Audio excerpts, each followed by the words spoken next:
نستعينه ونستغفره ونعوذ بالله من شرور أنفسنا من يهد الله فلا مضل له ومن يضلله فلا هادي له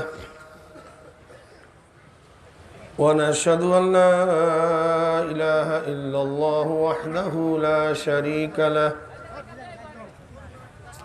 ونشهد أن محمدا عبده ورسوله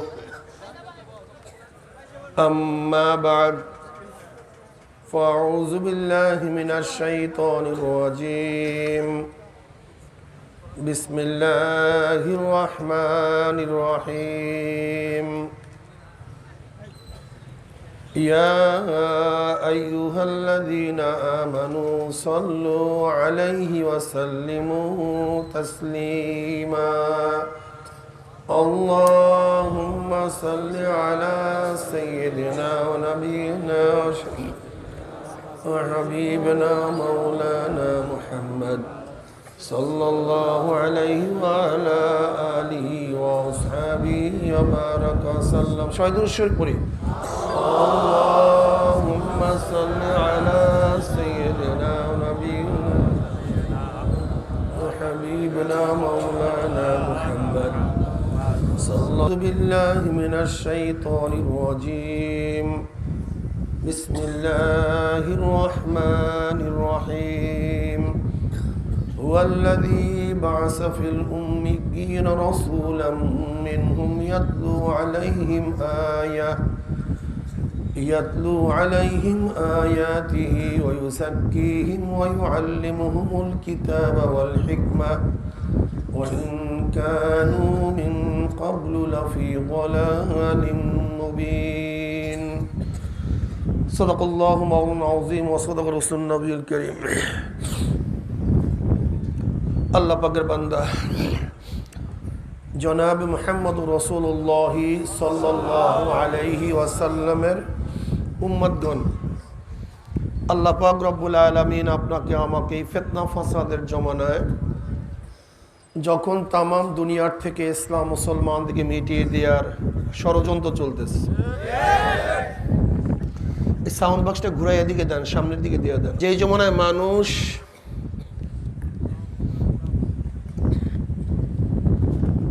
গুনার কাজ করতেছে, নেকের কাজ ছাড়তেছে, শুধু তাই নয়, নেকের কাজ আশ্চর্য হয়, গুনার কাজে স্বাভাবিক থাকে। এর চেয়েও মারাত্মক যে জমানায় মুসলমান ইসলামকে পছন্দ করে না, মুসলমান ইসলামকে পছন্দ করে না, বরং নামধারী মুসলমান ইসলামের সবচেয়ে বড় দুশ্মন হয়ে গেছে।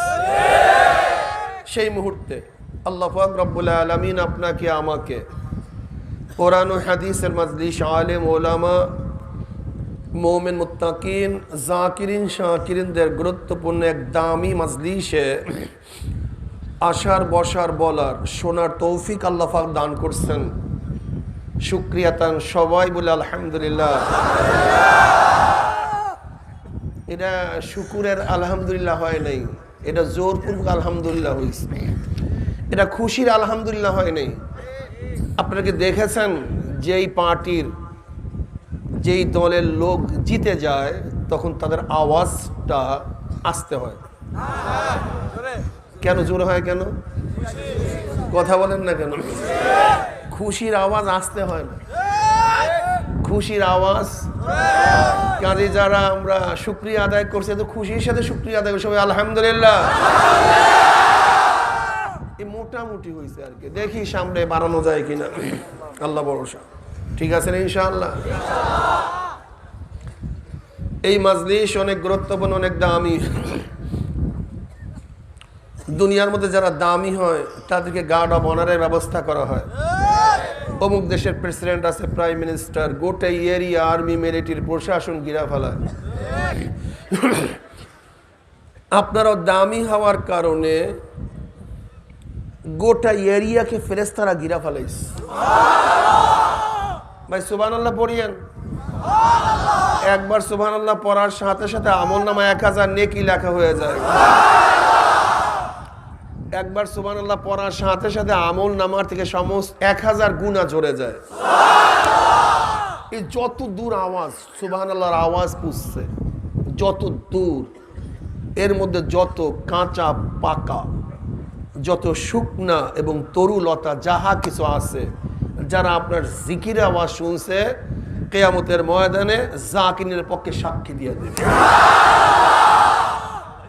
মাওলাই মাওলা, দারুণ, অনেক ভালো। এই মাজলিস এত গুরুত্বপূর্ণ, অনেক দামি। আমি অনেক সময় বলি এটা ধোলাই কারখানা। যেরকম ময়লা কাপড়গুলি ধোলাই কারখানায় দেওয়া হয়, যখন ধোলাইওয়ালা ফেরত দেয় পরিষ্কার, ঠিক মাজলিসে যখন ঢুকছিলাম আমল নামায় গুনার বহুত ময়লা ছিল, কালি ময়লা। আল্লাহ পাক কবুল করলে মাজলিস থেকে বের হয়ে যাবে, গুনাহ সব সাফ হয়ে যাবে। শুধু সাফ, বরং গোটা গুনাহকে আল্লাহ পাক নেকের দ্বারা পরিবর্তন করে দেবেন।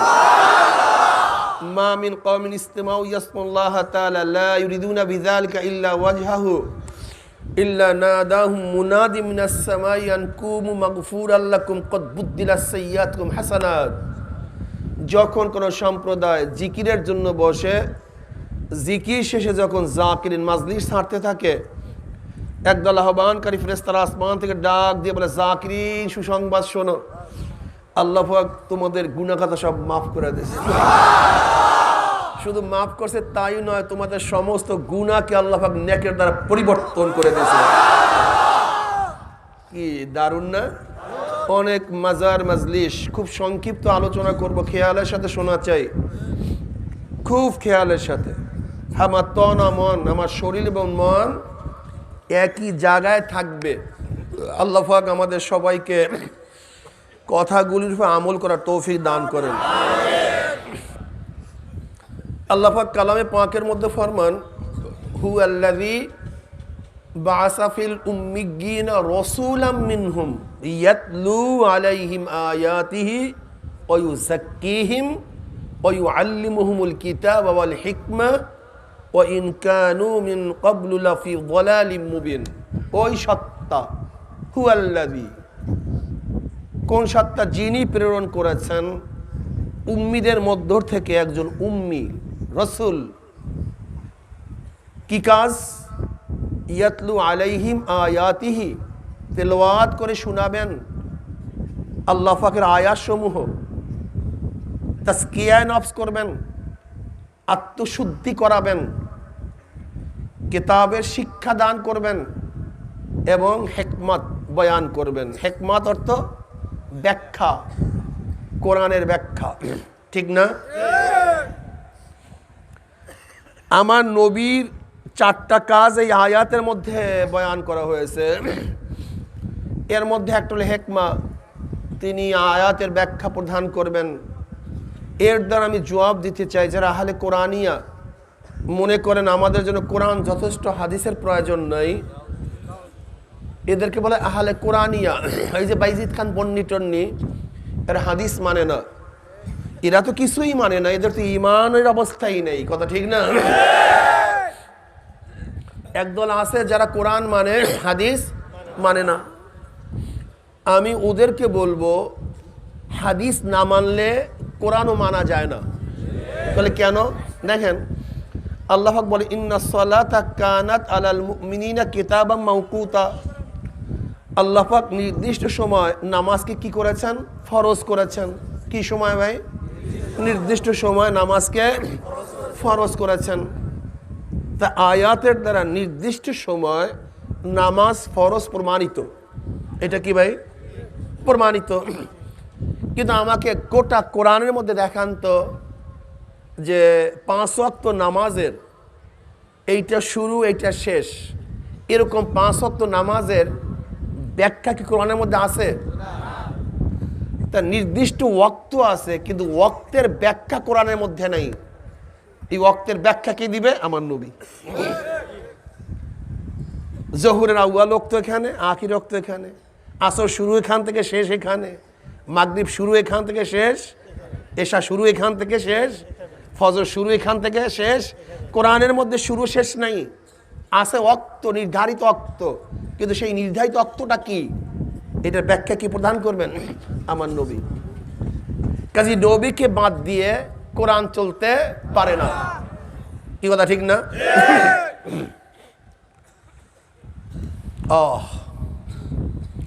নবী আলাইহিস সালাতু ওয়াস সালাম তিনি হাদিস বয়ান করছেন। হাদিস থেকে, হাদিস কিসের থেকে?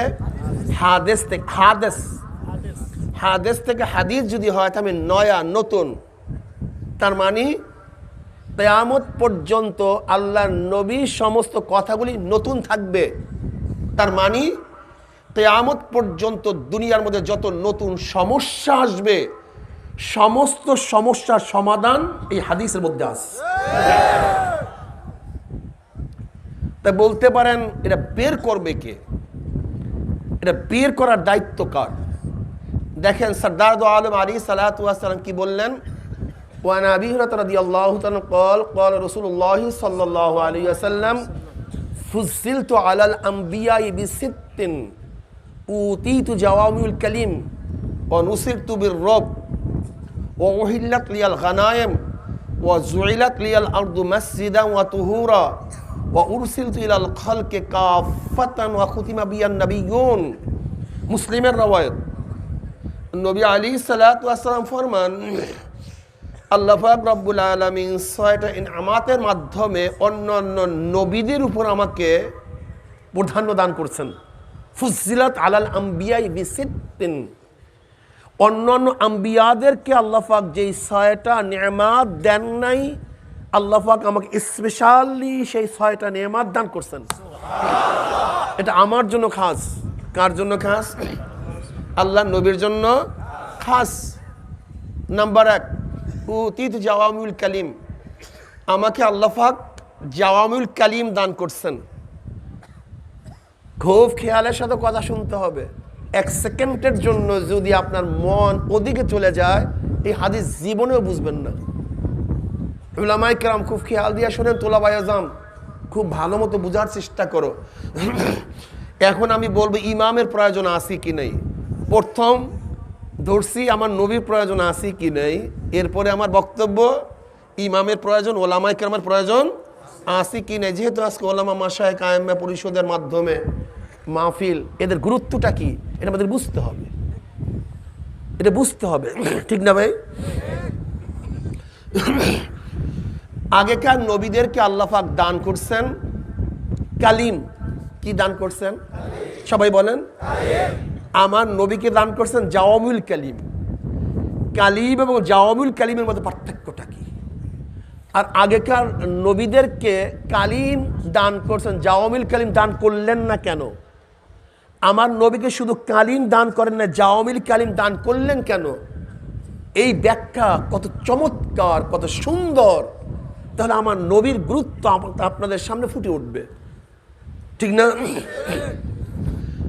আগে বুঝতে হবে, আগেকার নবীরা নাজেল হইতেন, প্রেরিত হইতেন কোনো এক নির্দিষ্ট এলাকার জন্য। কিসের জন্য? নির্দিষ্ট গোত্রের জন্য। কিসের জন্য? নির্দিষ্ট জমানার জন্য।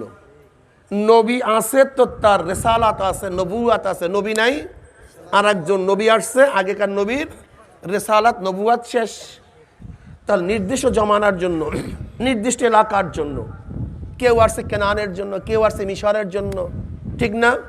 কেউ আসছে সিরিয়ার জন্য, আবার কেউ আসছে নির্দিষ্ট গোষ্ঠীর জন্য, যেমন মুসা আলাইহিস সালাতু আসছে কিফতিদের জন্য। কি কথা ঠিক না? তাহলে আগেকার নবীরা সবাই নির্দিষ্ট, নির্দিষ্ট জমানা, নির্দিষ্ট এলাকা, নির্দিষ্ট গোত্র। কিন্তু আমার নবী গোটা দুনিয়ার জন্য, কোন নির্দিষ্ট এলাকার জন্য না। কিসের জন্য? কোন নির্দিষ্ট বংশ বা গোত্রের জন্য না, গোটা মাখলুকাতের জন্য। উরসিলতু ইলাল খালকি কাফা, আমার নবী গোটা মাখলুকাতের জন্য, শুধু মানুষের জন্য না, শুধু বাংলাদেশের মানুষের জন্য, আমেরিকান বা সৌদি মানুষের জন্য নয়, গোটা মানুষের জন্য আমার নবী প্রেরিত হয়েছেন। কোনো নির্দিষ্ট জমানার জন্য নয়, আমার নবী ইলা ইয়াউমিল কিয়ামা পর্যন্তর জন্য নবী।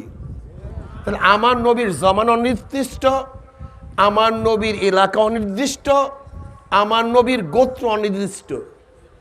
কি আগেকার নবীর গোত্র, জমানা, এলাকা, তাই নির্দিষ্ট নবীর জন্য প্রয়োজন নির্দিষ্ট জিনিসের, আর অনির্দিষ্ট নবীর জন্য প্রয়োজন অনির্দিষ্ট জিনিসের। নাকি ভুল বললাম?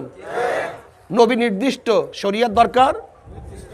আমার নবী অনির্দিষ্ট, শরীয়তের প্রয়োজন অনির্দিষ্ট। ক্লিয়ার কাট কথা, ঠিক না? তা আগেকার নবীদেরকে দান করছেন কালিম, আর আমার নবীকে দান করছেন জাওয়ামিউল কালিম।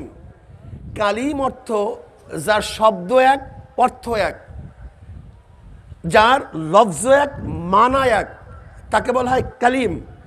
আর জাওয়ামিউল কালিম বলা হয় যার লফজ এক, মানা অনেক, শব্দ এক, মানা ব্যাপক।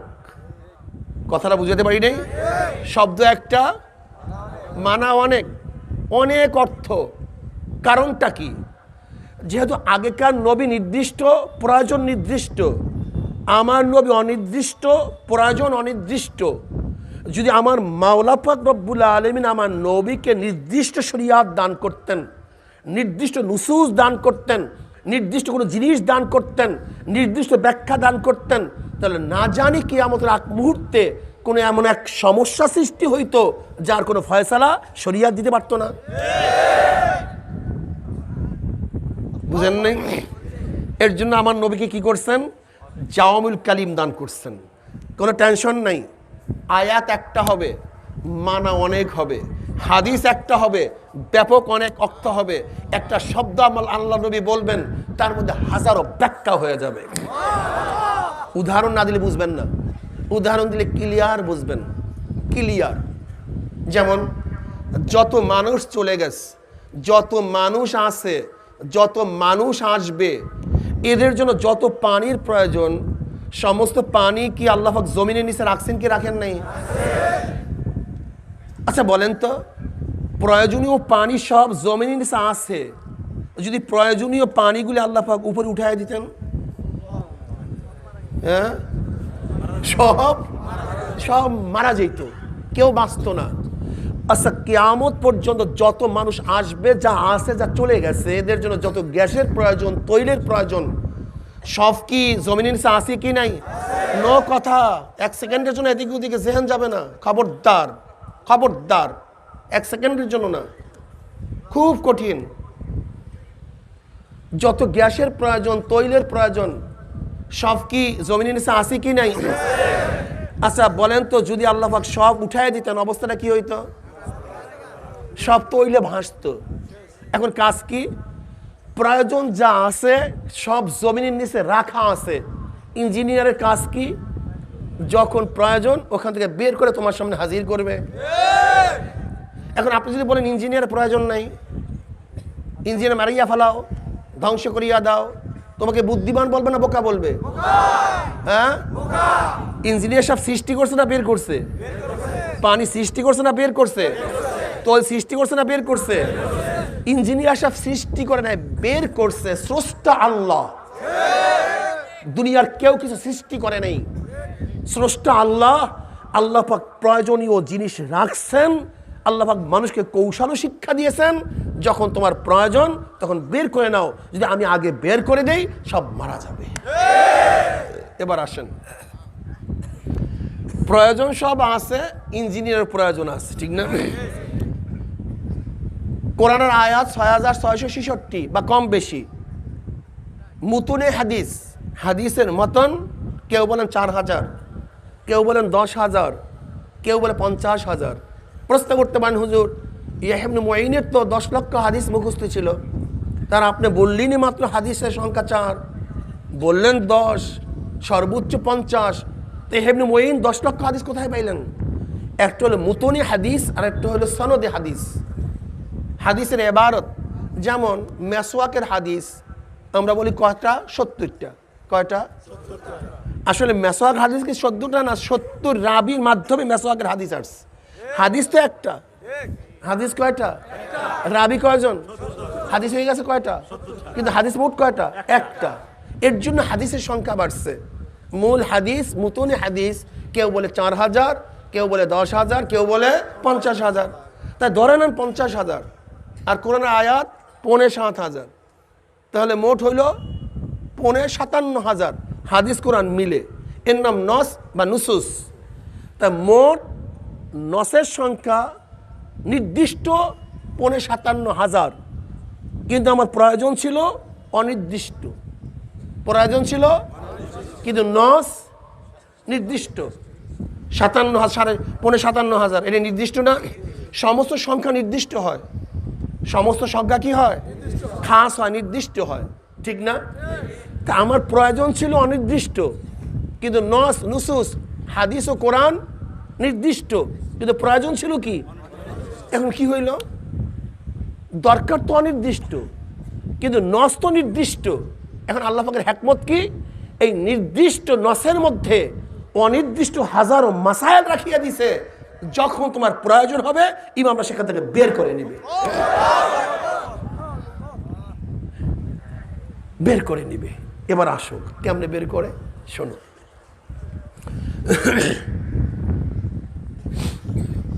ইরাকের মধ্যে একটা মাসায়েল আসছে। এক মহিলা মারা গেছে, মহিলা, এখন তাকে গোসল করাতে হবে। কিন্তু যে গোসল করাবে তার কোনো আপত্তি নেই, গোসল তো করাবো, লেকিন আমি তো মাহওয়ারি অবস্থায় আছি, পিরিয়ড অবস্থায় আছি। এখন আমি নাপাক অবস্থায় মুর্দাকে গোসল করাতে পারবো কি পারবো না সেই ফতুয়া দাও। বিশাল মাসালা, কি বলা ঠিক না? এখন যাও ফতুয়া নিয়ে আসো। গেছে, যেহেতু মুসলমান ফতুয়ার বাইরে কিছু করার শক্তি নেই। মুসলমান খাবে ফতুয়া নিয়া, হাত ধুবে ফতুয়া নিয়া, শুরু করবে ফতুয়া নিয়া, ঘুমাবে ফতুয়া নিয়া, চলবে ফতুয়া নিয়া। ফতুয়ার বাহিরে মুসলমানের করার কোনো সম্ভাবনা নেই, কিচ্ছু করতে পারবে না। বেঈমানরা করতে পারবে, সেটা ভিন্ন কথা, কিন্তু মোমেন ফতুয়া ছাড়া সামনে কদম বাড়াবার কোনো সুরাতই নেই। গোসল তো করাবো, কিন্তু আমি তো অপবিত্রা, কিন্তু আমি গোসল করাতে পারবো কি পারবো না ফতুয়া দাও। গেছে মুহাদ্দিস সাহেবের কাছে, যার কাছে 4 লক্ষ হাদিস মুখস্থ। মুহাদ্দিস সাহেব, আমি তো মাহওয়ারি অবস্থায় আছি, এখন গোসল করাতে পারবো কি পারবো না? মুহাদ্দিস সাহেব চুপ করে থেকে বলতেছে, না, আমার 4 লক্ষ হাদিসের মধ্যে অপবিত্র অবস্থায় মাইয়িতকে গোসল করার কোনো হাদিস আমি পাই না। ভালো মতো বুঝবেন, যারা লামু সাহাবী আমার বন্ধুরা আছেন, খুব ভালো মতো বুঝবেন, বুঝার চেষ্টা করবেন যে আপনাদের সাথে আমাদের সমস্যাটা কোথায়, আমরা কি বলতে চাই, আপনারা কি বুঝতে চান। এখন বলছে আমার দ্বারা হবে না, ওই পাশে মুফতি সাহেব আছে, তার কাছে জিজ্ঞাসা করো, তার কাছে প্রশ্ন করো। গেছে তার কাছে, মুফতি সাহেব অবস্থাতেই এখন মাইয়াতকে গোসল করতে পারবো কি পারবো না? কোনো টেনশন নাই, গোসল করাও। মহিলা রওনা করছে। মুহাদ্দিস সাহেবের কামরার পাশ থেকে যখনই যাইতেছিল, কি বলছে মুফতি সাহেব? বলে কোনো টেনশন নাই, গোসল করাতে পারবো। বলে দলিল দিছে? বলে আমার তো দলিলের প্রয়োজন নাই, মাসালার প্রয়োজন, মাসালা শুনছি ব্যাস। বলে দলিল জিজ্ঞাসা করবো না? যাও জিজ্ঞাসা করো, জিজ্ঞাসা করো দলিল। বাস গেছে দলিল জিজ্ঞাসা করার জন্য, যে আপনাকে আমাকে গোসল করার জন্য বলছেন, এরকম কোনো দলিল আছে কিনা? হ্যাঁ আছে, বুখারীর মধ্যে। মানে মুহাদ্দিস সাহেব বলছে বুখারীর মধ্যে? মানে আমি তো গোটা বুখারী আমার মুখস্থ, বুখারীর মধ্যে। কলে আপনি কি দেখেন নাই? কলে কি? সরদার দো আলম আলাইহিস সালাতু ওয়াস সালাম ইতিকাফ অবস্থায় ছিলেন, আর হুজুর আলাইহিস সালাতু ওয়াস সালাম কামরা এবং মসজিদে নববীর মধ্যে মাঝখানে একটা বেড়া ছিল। আল্লাহ নবী ইতিকাফ অবস্থায় ছিলেন। ইতিকাফের সময় তিনি তার মাথাকে হুজরার মধ্যে ঝুঁকায় দিছে, মাথা হুজরার দিকে ঝুঁকায় দিছে, শরীর মসজিদের মধ্যে। আম্মা জান আয়েশা সিদ্দিকা রাদিয়াল্লাহু তাআলা আনহা নবী আলাইহিস সালাতু ওয়াস সালামের মাথা মোবারক সুন্দর মতো ধোয়াইয়া দিছেন, তেল লাগাইয়া দিছেন, আশ্রায়া দিছেন। তিনি কি বললেন? ওয়ানা হায়েজুন, তখন আমি হায়েজ অবস্থায়। এখন মুফতি সাহেব বলতেছে, যদি হায়েজ অবস্থায় পবিত্র নবীর শরীরকে ধোয়ানো যায়, গোসল করানো যায়, তাহলে তুমি অপবিত্র অবস্থা। এবং আয়েশা বলছেন না তখন আমি হায়েজ, তা হায়েজ অবস্থা যদি পবিত্র নবীর শরীর মোবারক ধোয়ানো যায়, তাহলে তুমি অপবিত্র অবস্থায় একজন মাইয়াতকে ধোয়াতে পারবে, কোনো অসুবিধা নেই। এখন আমাকে বলেন তো, শুধু আম্মাজান আয়েশা বলছে ওয়ানা হায়েজ, না আমি হায়েজ, যদি এর মধ্যে এত মাসালা, কি মাসালা আপনি জানেন? ইহুদিরা বলে হায়েজ অবস্থায় রান্না করতে পারবে না, হায়েজ অবস্থায় স্পর্শ করতে পারবে না, হায়েজ অবস্থায় এক জায়গা থেকে আরেক জায়গায় যেতে পারবে না, এটা ইহুদিদের মাসালা। কিন্তু আল্লাহ নবী আলাইহিস সালাতু ওয়াস সালাম কেন মাথা ঝুঁকাই দিলেন? কারণটা কি আমাকে বলেন? তিনি কি কোনো খাদেম তার ছিল না, সাহাবী? হ্যাঁ, নবীর অবস্থা বুঝেন, কিয়ামত পর্যন্ত আমার নবী, আমার নবী কিয়ামত পর্যন্ত আমার নবী, ওনাকে কোনো সাহাবী ছিল না। হ্যাঁ, যদি আমার নবী বলতেন যে ওই জিদ্দার থেকে পানি আনিয়া তারপর আমাকে দোয়া দাও, তারপর তো হাজারো সাহাবীরা ছিল, কি কথা ঠিক না? যদি আমার নবী বলতেন যে এখন পাহাড় খনন করো, এখানে কূপ সৃষ্টি করে তারপর আমাকে ধোয়া দাও, এরকম হাজারো সাহাবী আছে, আমার নবীর একটু শান্তির জন্য জীবনকে বিসর্জন দেওয়া। কিন্তু আমার নবী আম্মাজান আয়েশার দিকে এরকম চেহারা ঘুরিয়ে দিলেন কেন বুঝেন? আল্লাহ উতিত জাওয়ামিল কালিম, আমার নবীকে আল্লাহ পাক জাওয়ামিল কালিম দান করছেন। আমরা তো মনে করি পাগলামি করে কেন আল্লাহর নবী, কিন্তু মাসালা সাবেত হয়ে গেছে যে একসাথে থাকতে পারবে কি পারবে না, হায়েজ অবস্থায় খানা খেতে পারবি কি পারবে না, পাকাতে পারবি কি পারবে না, স্পর্শ করতে পারবি কি, আল্লাহু আকবার। ঘটনা একটা, কিন্তু মাসালায় হাজারো মাসালা বের হয়ে গেছে, হাজারো মাসালা বের হয়ে গেছে। তা আপনাকেই প্রশ্ন করি, যদি ইমাম সাহেব মুফতি সাহেব না থাকতো, তাহলে ওই মহিলাকে বিনা গোসলে, কি কথা বলেন না কেন? কিন্তু হাদিসের মধ্যে তো নাই, কোরআনের মধ্যে, তো এখন ওকে গোসল দিবেন কিভাবে? কথা বলেন না কেন? তা আমরা যদি সবাই লামুজাবি হয়ে যাই, আহলে হাদিস হয়ে যায়, তাহলে বিনা গোসলে একজন মহিলাকে দাফন করা জরুরি হয়ে যায়। আর আমরা যদি মাযহাবি হয়ে যাই, তাহলে একজন মহিলাকে পবিত্র অবস্থায় দাফন করা জরুরি হয়ে যায়। বুঝছেন? এর জন্য আল্লাহ নবীকে আল্লাহ জাওয়ামিল কালিম দান করছেন। এখন আমাকে বলেন তো, ইমাম সাহেব মুফতি সাহেব মাসালা সৃষ্টি করছে না মাসালা বের করছে? নতুন শরিয়াত সৃষ্টি করছে না রসের শরিয়াত আগে হয়ে গেছে? আল্লাহ রসুল শরিয়াত বানায় গেছে, আল্লাহ রসুল মাসালা বানায় গেছে, তোমার আমার বানাবার প্রয়োজন নাই। ইঞ্জিনিয়ার সাহেব পানি বানাবেন না, পানি বের করবেন। ঠিক ইমাম সাহেব মুফতি সাহেব শরিয়াত সৃষ্টি করবেন না, শরিয়াত বের করবেন। মাসালা সৃষ্টি করবে না, মাসালা বের করবে। এখন বলো তো, ইঞ্জিনিয়ার সাহেবকে মারিয়া দিলে পানিবিহীন মরতে হবে, আর আলেম ওলামা ইমাম সাহেবকে মারিয়া ফালাইলে না মানলে ইমান ছাড়া মরতে হবে। কি ভাই, বিশ্বাস হয় না আপনাদের? বিশ্বাস হয় না একজনের? শোনেন, আমি চ্যালেঞ্জ দিলাম, এখানে যত ওলামায়ে কেরাম আছেন, শুধু শুধু উজুর মাসালা বলি ভাই, হাদিস ও কোরআন দিয়া একটু উজু শিক্ষা দাও, কোন ইমামের সাহায্য নিবা না। তুমি উজু ছাড়াই কবরে চলিয়া যাওয়া, উজু করিয়া মরতে পারবা না। যদি বলে কোরআন ও হাদিস ঘাটিয়া তুমি আমাকে গোসলের মাসালা শিক্ষা দাও, ও গোসল না করিয়েই মারা যাবা, গোসল করিয়া মরতে পারবা না। এত সহজ মনে করছেন? আরে কি আজীব মানুষ! ইঞ্জিনিয়ার সাহেব নিজের গবেষণা দিয়া, চেষ্টা সাধনা করিয়া, হাজারো চিন্তা ফিকির করিয়া তোমার সামনে স্বচ্ছ পানি নিয়ে আসছে, আর ব্যাকে শত্রু মনে করতেছ? বরং তারিফ করা উচিত ছিল যে আমি কষ্টবিহীন স্বচ্ছ পানি পেয়েছি। আমাদের ইমামরা হাজারো চেষ্টা সাধনা, আল্লাহ পাক তাদেরকে স্পেশাল সৃষ্টি করেছেন। সমস্ত হরিণের মধ্যে মির্গি নাবি হয় না, সমস্ত শামুকের মধ্যে মুক্তা হয় না, সমস্ত খনির মধ্যে স্বর্ণ জন্মে না, সমস্ত মানুষ ইমাম বুখারী হয় না, সমস্ত মানুষ ইমাম মুসলিম হয় না, আইনস্টাইন ঘরে ঘরে তৈয়ার হয় না, নিউটন ঘরে ঘরে তৈয়ার হয় না, ইমাম আজম আবু হানিফা সমস্ত ব্যক্তি হয় না। বুঝতে হবে তোমাকে, এটা বুঝতে হবে, তোমাকে এটা বুঝতে হবে। যদি সবই সমস্ত পাথরই সবুজ ইয়াকুত পাথর হয়ে যায়, তাহলে পাথরের দাম থাকে ইয়াকুত পাথরের? হ্যাঁ, ইমামগণ কত সাধনা করে, রাতকে রাত দিনকে দিন, ঘুম নাই খাওয়া নাই, তার হাজারো কোরআন ও হাদিস ঘেটে ঘেটে তোমার সামনে আমার সামনে স্বচ্ছ পানি, স্বচ্ছ মাসাইল হাজির করছে, আর তুমি তাকে বলতে আছো এটা শিরক করতেছে, এটা মোরশেক। তোর সে বড় বোকা জাহেল আর দুনিয়াতে নেই। জাহেল, আস্তা জাহেল। সরদার দো আলম আলাইহিস সালাতু ওয়াস সালাম আল্লাহ পাক রব্বুল আলামিন হিকমা দান করছেন, হিকমা ব্যাখ্যা, কোরআনের ব্যাখ্যা দান করবেন। আল্লাহ নবী এখন আর দুনিয়াতে নাই, কাজটা করবে কে? কি করবে কাজটা? এই রিসালাতের দায়িত্ব কে পালন করবে? দাওয়াতের দায়িত্ব কে পালন করবে? আল্লাহ নবী বলছেন, শোন, আমি তো চলে যাইতেছি, কিন্তু আমার ওয়ারিস রেখে যাইতেছি।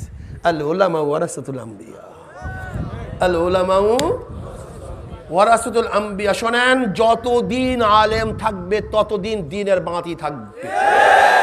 আলেম নাই, তাহলে আমরা দাওয়াত দেব, তোমাদের দাওয়াতে দিনের বাতি জ্বলবে না। তাহলে কেন? এখানে বাতি জ্বলতেছে, এ পাওয়ার হাউস কই?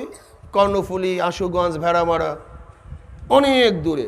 সমস্ত টাঙ্গাইলে মানুষ ক্ষিপ্ত হয়ে গেছে, বাতি ব্যবহার করবো না, ভেঙে ফেলছেন সমস্ত বাতি। পাওয়ার হাউস ঠিক, পাওয়ার হাউস ঠিক, জামালপুরের মানুষ বাতি ব্যবহার করবে, ক্ষিপ্ত হয়ে গেছে, জামালপুরের মানুষ বাতি ব্যবহার করবে না, ভেঙে ফেলছে সব। পাওয়ার হাউস ঠিক, ভারতের মানুষ বাতি ব্যবহার করবে। এক কথায় পাওয়ার হাউস ঠিক থাকলে এক জায়গায় না এক জায়গায় বাতি জ্বলবে। পাওয়ার হাউস বন্ধ, সব বাতি বন্ধ। ধরে নেন আপনার টাঙ্গাইলের মানুষ ক্ষিপ্ত হয়ে গেছেন, আলেম রাখবেন না, সব বের করে দিচ্ছেন। আলেম জেন্দা, জামালপুরে গিয়ে দাওয়াত দিবে, সেখানের মানুষ দাওয়াত কবুল করবে। জামালপুরের মানুষ ক্ষিপ্ত হয়ে গেছেন, আলেম রাখবেন না, আলেম জেন্দা, ভারতে গিয়ে দাওয়াত দিবে, সেখানে কলেমার বাতি জ্বলবে। ক্ষিপ্ত হয়ে গেছেন সমস্ত ভারতের মানুষ, আলেম রাখবেন না, আলেম জেন্দা, আফ্রিকার জঙ্গলে গিয়ে দিনের দাওয়াত দিবে, সেখানে দিনের বাতি জ্বলবে। বলতে পারেন, হুজুর আমরা দাওয়াত দিলে আপনাদের দাওয়াতে দিনের বাতি জ্বলবে না। তাহলে কেন? শোনেন, যারা আলেম বিদ্বেষী, বাঘের বাচ্চা নিজের শক্তিতে খেলা করে না। কেন? বাঘের বাচ্চার হাজারো শত্রু আছে, কিন্তু বাঘের বাচ্চার উপর আক্রমণ করে না কেন? পিছনে ওই বাঘ, ওই বাঘের ভয়ে বাঘের বাচ্চার দিকে কেউ তাকায় না। যদি বাঘ না থাকতো, এক সেকেন্ডের জন্য বাঘের বাচ্চা বের হইতে পারতো না। আজকে আপনার উপর আক্রমণ করে না কেন খ্রিস্টানরা? ইহুদিরা আপনাকে ধরে না কেন? দাওয়াত নিয়ে যান। জানেন আপনি ইহুদি খ্রিস্টানদের মধ্যে জানার অবস্থা কি? জানার অবস্থা কি? আল মুনজিদ আল কামুসের মতো বড় বড় আরবির ডিকশনারি মুসলমান লেখে নাই, খ্রিস্টানরা লিখছে। হাদিসের উপরে খ্রিস্টানরা যে কিতাব লিখছে, মুসলমানরা এত গুরুত্বপূর্ণ কিতাব লিখতে পারে নাই। এত জানুয়া ওরা, এত জানে। যদি আপনি দাওয়াত নিয়ে যান কোন মসজিদে, এক খ্রিস্টান পণ্ডিত আসবে, ইহুদি পণ্ডিত আসবে, ভাই কি নিয়ে আসছেন? বলে কোরআনের দাওয়াত, হাদিসের দাওয়াত। বলে এটা ভুল জিনিস নিয়ে আসছেন। বলে কি বলেন? বলে বিশ্বাস হয় না আপনার ভাই? বলে না তো। আপনাকে প্রশ্ন করে, ভাই বলেন তো, নবী নূহ আলাইহিস সালাতু ওয়াস সালামের জমানায় রসুল কয়জন ছিলেন? নবী কয়জন ছিলেন? আপনি বলবেন একজন, একজন। কিন্তু দেখেন কোরআন কি বলে, কাযযাবাত কওমু নূহিল মুরসালিন। আপনিই বললেন একজন, অথচ কোরআন বলছে বহুজন। এই কোরআনের মধ্যে ভুল স্পষ্ট। কি জবাব দেবেন বলেন তো? ব্যাস। যদি প্রশ্ন করেন কি নিয়ে আসছেন, তাহলে বুখারী শরীফ, আসাহুল কিতাব বাদা কিতাবিল্লাহ, সহিহ বুখারী। তাহলে আজীব, হযরত বুখারী রাহমাতুল্লাহ আলাইহি যেই রাবির উপর তানকিদ করছে, সমালোচনা করছে, এই যে দেখেন মুহাম্মদ ফুজাইল ইবনে গাজওয়ান, এশিয়া, ইমাম বুখারী নিজে তানকিদ করছে, এই রওয়ায়াত নিয়ে আসছে এখানে হাদিসের মধ্যে। হাদিস সহিহ থাকে কিভাবে? বুখারী সহিহ থাকে কিভাবে? আপনি কি বলবেন বলেন তো? এতদিন জানলাম কি, তা শুনলাম কি, তা ব্যাস কথা বলেন না কেন? এতদিন জানলাম কোরআন আল্লাহর কিতাব, ভুল নাই, তো ডাইরেক্ট ভুল। এতদিন জানছি যে হাদিস তো বুখারী সব সহিহ সনদ, কিন্তু কি বলতেছে ডাইরেক্ট, অসুবিধা তো। ইমান নিজেরটাও আর একটাও। কিন্তু ওই খ্রিস্টানের ওই শত্রুরা আসে না কেন? প্রশ্ন এখানে। এই প্রশ্ন ওদের জানা আছে, কিন্তু আসে না কেন? আসে না, ওই মাদ্রাসার মধ্যে বাঘ বসা আছে, বাঘ, আলেম নামীয় বাঘরা বসা আছে, আলেম নামীয় বাঘরা ওখানে বসা আছে। যখনই শুনবে মুসলমানদের উপরে কোনো খ্রিস্টান এই প্রশ্ন তুলছে, অমনি দলিল নিয়ে সেখানে হাজির হয়ে যাবে। ওই আলেমদের ভয়ে খ্রিস্টান শত্রু তোমাদের কাছে আসে না। তুমি ভাবছো কি আলেম সারা দিন এত সহজ মনে করছো? মিয়া এত সহজ মনে করছো?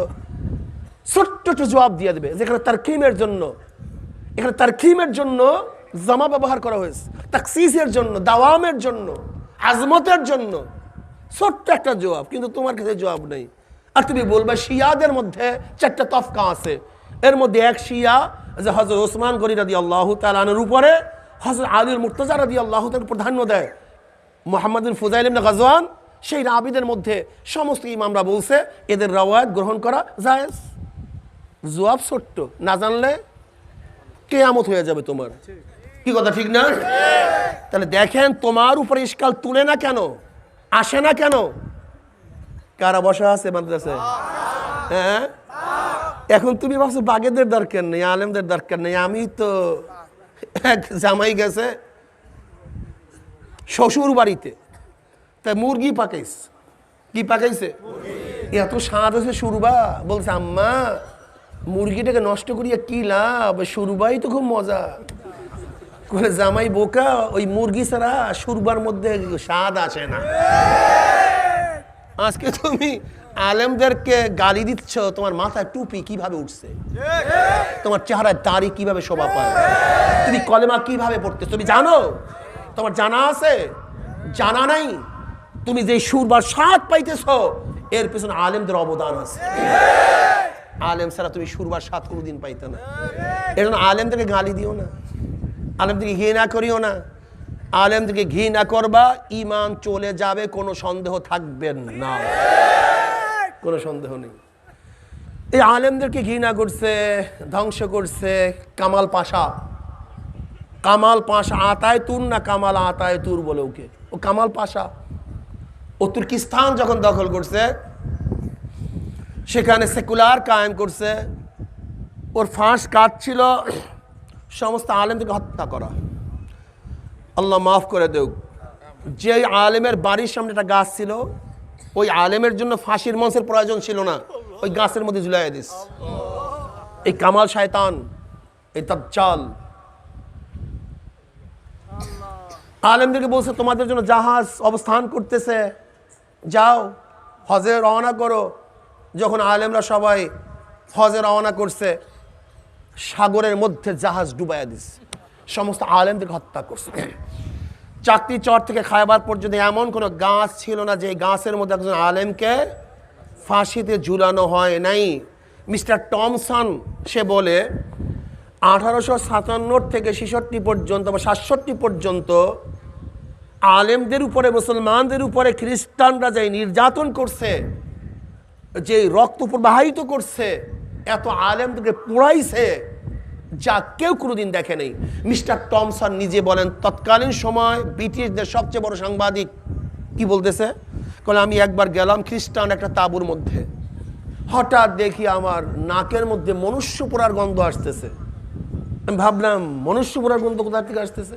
আমি তাঁবুর থেকে বের হলাম, আমি নিজের চোখে দেখতেছি যে 80 জন আলেমকে উলঙ্গ করে আগুনের মধ্যে নিক্ষেপ করা হয়েছে, আর 80 জন আলেমকে বেঁধে রাখছে উলঙ্গ অবস্থায়, তাদেরকে নিক্ষেপ করবে। মিস্টার টমসন বলেন আলেমদেরকে আগুনে নিক্ষেপ করার জন্য প্রস্তুত করা হয়েছে, কিন্তু সেখানে কমান্ডার শুধু প্রশ্ন করতেছে, এতটুকু তোমরা বলো যে তোমরা সেফাই বিপ্লবে, আজাদি আন্দোলনে অংশগ্রহণ করো নাই, শুধু এতটুকু বলো, শুধু এতটুকু যে তোমরা আজাদি আন্দোলনে, সেফাই বিপ্লবে অংশগ্রহণ করো, শুধু এতটুকু বললি আমি তোমাদেরকে ছেড়ে দেব। মিস্টার টমসন বলতেছেন, ওই সত্তার কসম যার কুজ্জাতে হাতের মধ্যে আমার জীবন, আমি দেখলাম 80 জন আলেম আগুনে ঝাঁপ দেওয়ার জন্য প্রস্তুত গ্রহণ করছে, কিন্তু অস্বীকার করতে একজন প্রস্তুত নয়। একজনও না। এই আলেম আজকে যারা স্বাধীনতার স্বাদ গ্রহণ করতেছেন, ইতিহাস কি জানেন এই স্বাধীনতার বীজ কবে বপন হয়েছিল? জানাই নাই। আমি যেখানে অবস্থান করতেছি এটা 3 বার স্বাধীন হয়েছে। কয়বার? একবার ব্রিটিশ থেকে স্বাধীন হয়েছে ভারত, ভারত থেকে স্বাধীন হয়েছে পাকিস্তান, পাকিস্তানে স্বাধীন হয়েছে বাংলাদেশ। কয়বার? আপনি কি জানেন ব্রিটিশদের বিরুদ্ধে আন্দোলনের প্রথম সূচনা কে করেছে? জোরে বলেন কে? 1803 ঈসাই সালে তৎকালীন জাফরের থেকে যখন ব্রিটিশরা দিল্লি দখল করে, এই 1803 ঈসাই সালে তৎকালীন সময় শাহ ওলিউল্লাহ মুহাদ্দিস দেহলভী রাহমাতুল্লাহ আলাইহির বড় সন্তান শাহ আব্দুল আজিজ সাহেব রাহমাতুল্লাহ আলাইহি ঘোষণা করেছেন, আজকের থেকে পাক উপমহাদেশ দারুল ইসলাম না দারুল হরব, এই ব্রিটিশদের বিরুদ্ধে আন্দোলন করা প্রত্যেকটা মুসলমানদের জন্য ফরজে আইন। ওই দিনই ব্রিটিশদের বিরুদ্ধে আন্দোলনের বীজ বপন হয়েছিল। মুসলমানরা শাহাদাত বরণ করেছে। সবচেয়ে বেশি ব্রিটিশ হটাও আন্দোলন মুসলমানদের জীবন বিসর্জন দিয়েছে। মুসলমানদের আন্দোলনের কারণেই ব্রিটিশ হট্টে পারত। আবার পাকিস্তান আন্দোলনের সূচনায় কারা ছিল? মুসলমান, অন্য কেউ না। জালেমের গোষ্ঠী যারা আজকে আলেম ওলামা মুসলমানদের উৎখাত করার ষড়যন্ত্র করতেছ, স্বপ্ন দেখছ, আমি বলবো এই দেশ মুসলমানদের দেশ, অন্য কার দেশ নয়। মুসলমানদের জন্য এই দেশ স্বাধীন হয়েছে, অন্য কার জন্য। ধর্ম ভিত্তিক এদের স্বাধীন হয়েছে। কিসের ভিত্তিতে? একমাত্র ধর্মের ভিত্তিতে এদের স্বাধীন হয়েছে, অন্য কোনো কিছুর কারণে নয়।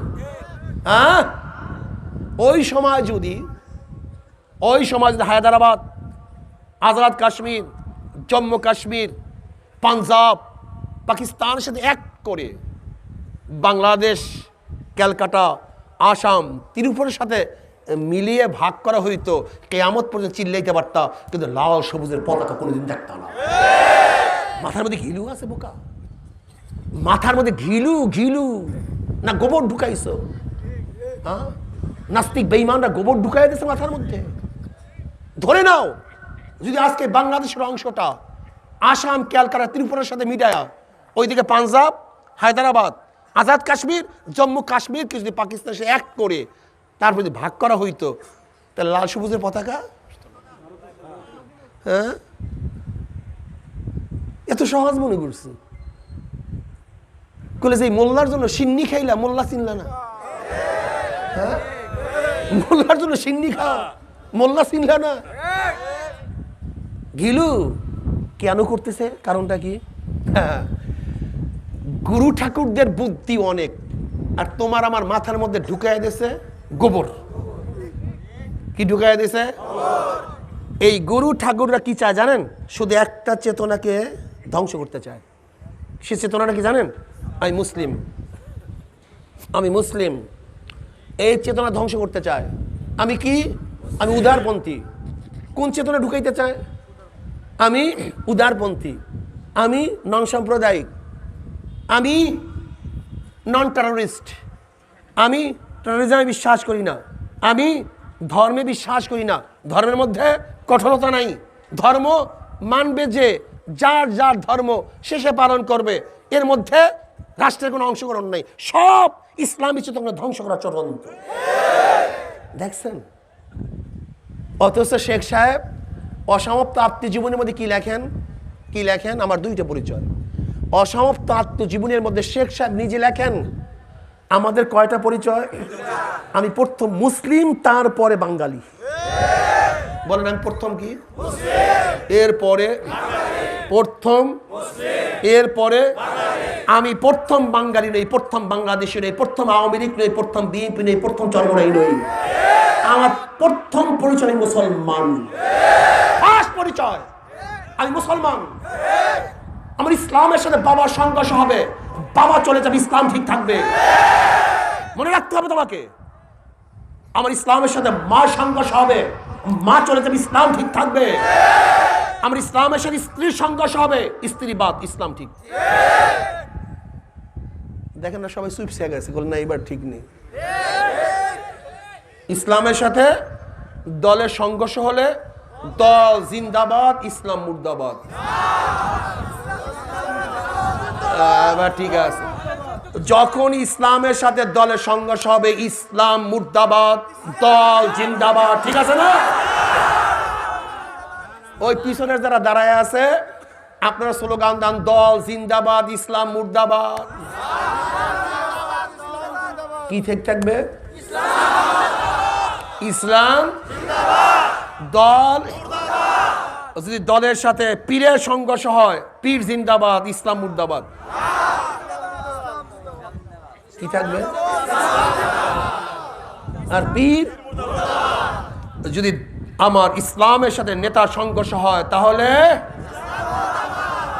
ইসলাম নেতা।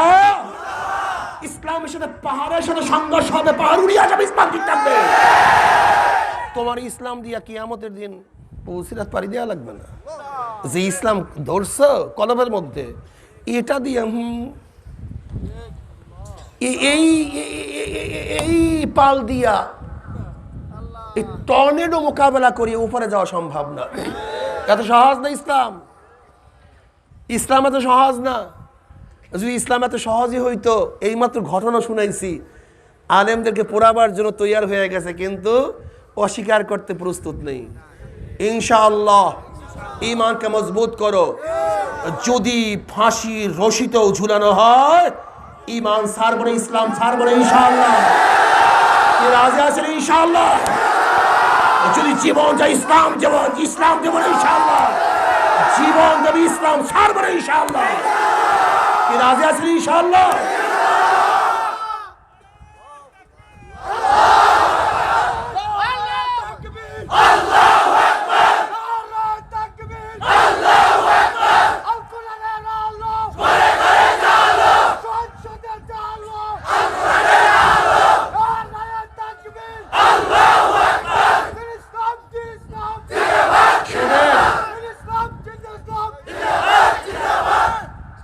কোরআন সুন্নাহর আলো শব্দ হবে আহলে কোরআনিয়া না, আমরা শুধু আল কোরআনের আলো না, এটা ভুল, মারাত্মক স্লোগান। স্লোগান কি হবে? কোরআন সুন্নাহ। বলেন কোরআন সুন্নাহর আলো, এইটা স্লোগান সহি। ব্যাপকতা আছে, ব্যাপকতা আছে। কোরআন সুন্নাহর আলো, কি কথা ঠিক আছে না? আমার যুবক বাবারা, স্কুল ইউনিভার্সিটির বাবারা, ইসলামের সাথে যেখানে সংঘর্ষ হবে কি ঠিক থাকবে? ওমান আহসানু কাওলাম মিম্মান দা ইলাল্লাহি ওয়া আমালা সালিহান ওয়া ক্বালা ইন্নানি মিনাল মুসলিমিন। মজা। আমি কি মুসলিম। ইন্নানি মিনাল মুসলিমিন, আমি মুসলমান। আমি কি মুসলমান। আমি নন সাম্প্রদায়িক, অমুক সাম্প্রদায়িক, আমি চরমপন্থী নই, হালকাপন্থী, তরমপন্থী, অমুক টমুকপন্থী টন্থী নই, আমি একজন মুসলমান। রাজি আছে ইনশাআল্লাহ? এই তোমার মাথার মধ্যে কি ঢুকানো হয়েছে তুমি দেখছো? বাজপেয়ী আসছে আমাদের দেশে, বাজপেয়ী ভারতের প্রাইম মিনিস্টার, আগের প্রাইম মিনিস্টার বাংলাদেশে আসছিল সফরে। পরনে কি ছিল? ধুতি। কি ছিল? ধুতি কাদের পোশাক? ধর্মীয় পোশাক কি ধর্মীয় পোশাক না? আমাদের দেশের প্রেসিডেন্ট প্রাইম মিনিস্টারকে ধর্মীয় পোশাক পরিয়ে বিদেশ সফর পাঠান তো পারবে না কেন? বাজপেয়ী পারলো কেন?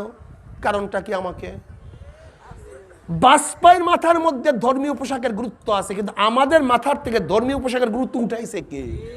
একদিন চিন্তা করছো? একদিনও চিন্তা করছো? একদিনও করো নাই।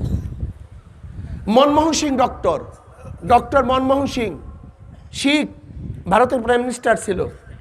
মাথার মধ্যে পট্টি, চেহারায় দাড়ি, পট্টির নিচে বড় বড় চুল। শিখদের ধর্ম কি জানেন? জন্মের পর থেকে কোনো পশমই কাটে না, যে কোনো পশম কাটবে না, এটা শিখদের ধর্ম। ডক্টর মনমোহন সিং ভারতের প্রাইম মিনিস্টার হওয়া সত্ত্বেও ধর্মীয় পট্টি মাথার থেকে, কথা বলে না কেন, চুল দাড়ি।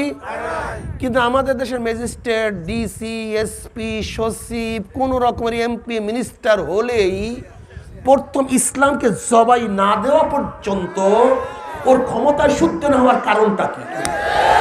কে ঢুকাইছে মাথার মধ্যে? একদিনও চিন্তা করছো? একদিনও চিন্তা করো নেই।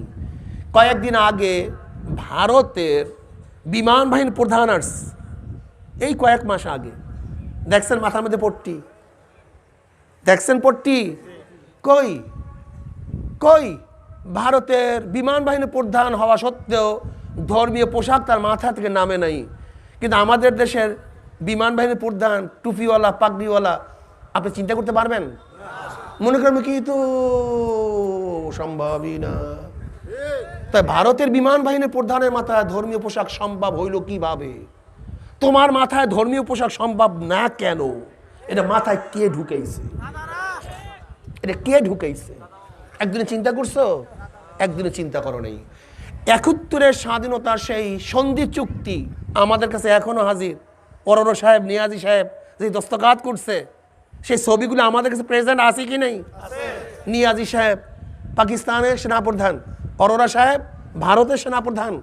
দেখছো অরোরা সাহেবের মাথার মধ্যে পট্টি?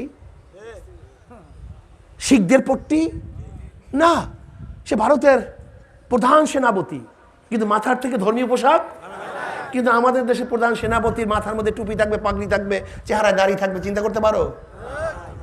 এটা কে ঢুকাইছে? কারণটা কি? এর কারণটা কোথাও? এর কারণটা কি? বরং সেন্স ঢুকাও, মাথার মধ্যে ঢুকাও। আমি রেজিস্ট্রেড হব, ধর্মীয় পোশাক নিয়ে চেয়ারে বসবো।